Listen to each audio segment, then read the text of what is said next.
কী রান্না করলাম। আর তো অত ভিডিও করতে পারছি না, একেবারে দুপুরের খাবারটা তোমাদের সাথে শেয়ার করব। টাটা। তো বন্ধুরা, আমি রান্নাঘরে চলে এসেছি। সবজিগুলো আমি জল যখন ছিল কলে তখনই আমি কেটে ধুয়ে অলরেডি রেখে দিয়েছিলাম, যাতে আমার একটু সুবিধা হয়, কারণ কাটাকাটি করতে আরও দেরি হয়ে যাবে। এবার তোমরা হয়তো অনেকেই বলবে যে তুমি তো হাজব্যান্ড যাওয়ার পরেই রান্না করে নিতে পারো। করে নিতে পারি, সকালে জলখাবারটা খেয়ে ওই সময়টা যদি আমি এখন রান্নার দিকে যাই তাহলে আমার মেয়েকে আর পড়ানো হবে না।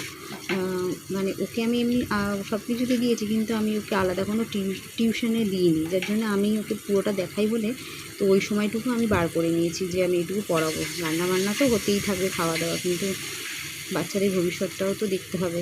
তো যাই হোক, তো সেই জন্য আমি ওই টাইমটা রান্না করি না, পরে রান্না করি চান টান করে। তো এই আদা আর কাঁচা লঙ্কাগুলো আমি একটু পেস্ট করে নেবো, একটু বেশি করেই করেছি, 2 দিন থাকবে, 2-3 দিন থাকে আর কি, অনেকটাই আদা রয়েছে। তো আমি একটু বেশি করেই করে রাখি, আমার সুবিধা হয় আর কি। সব মশলা টশলা আর সবজি ধুয়ে রেখে দিই, মাছ ফাছ ধুয়ে নুন হলুদ মাখিয়ে রেখে দিই, চানটা করি আর ফটোফট ঝোল বা যাই হোক ঝোল করি, কি ডিমের ঝোল কি সোয়াবিনের ঝোল যাই হোক করি না, এটা তাড়াতাড়ি আমার হয়ে যায়। তো আমি আজকে ঝোলটা করছি, গরম যেহেতু পড়েছে, তাই এই গরমে হালকা পাতলা ঝোলই করব। রুই মাছ আর হচ্ছে ঝিঙে আলু দিয়ে পাতলা ঝোল, আর একটু নামানোর সময় একটু ধনে পাতা দিয়ে দেবো। আর আমি আলু ভাতে অলরেডি দিয়ে রেখেছিলাম সকালবেলা, তো আলু ভাতে মেখে নেব।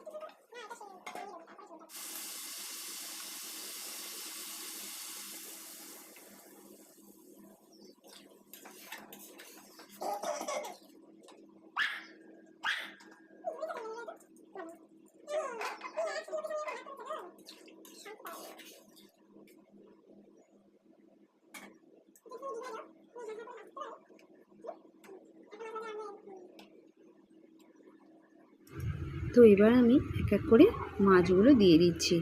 আর আমার মাছের মাথা আর লেজা খেতে ভীষণ ভালো লাগে।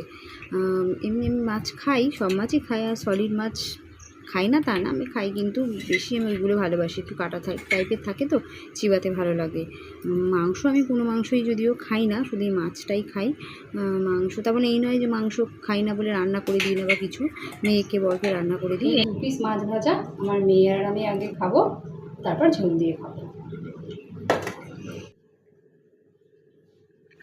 তোমাদের ফাইনাল একবার দেখিয়ে দিই, ভাত নিয়ে নিয়েছি, এখন খেতে যাবো আর কি।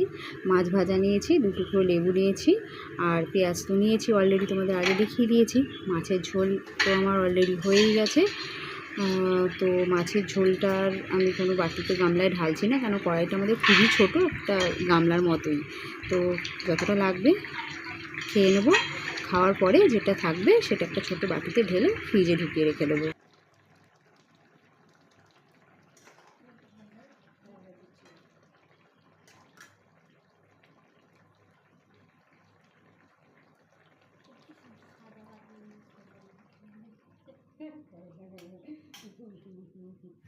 বন্ধুরা, আমার রান্না হয়ে গেছে, দেখো ঘেমে নিয়ে আমি একাকার, আবার চান করতে হবে।